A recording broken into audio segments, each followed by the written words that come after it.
నమస్తే అండి. నిన్న పవిత్రమైన వైకుంఠ ఏకాదశి రోజున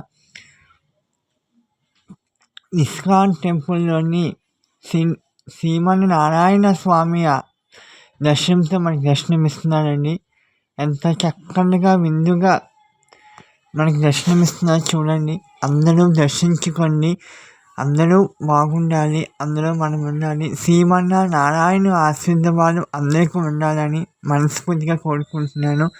అందరూ దర్శించుకోండి. మీ అనుకున్న కోరికలు ఏమైనా సరే కోరికలు తీర్చేవాడు శ్రీమన్నారాయణుడండి. అందరూ బాగుండాలి. అందులో మనం ఉండాలి. శ్రీమన్నారాయణ గోవిందా హర హర కృష్ణ కృష్ణ కృష్ణ హరే కృష్ణ హర హర. అందరూ బాగుండాలి. అందరూ మనం ఉండాలి. అందరికి మరొకసారి వైకుంఠ ఏకాదశి శుభాకాంక్షలు.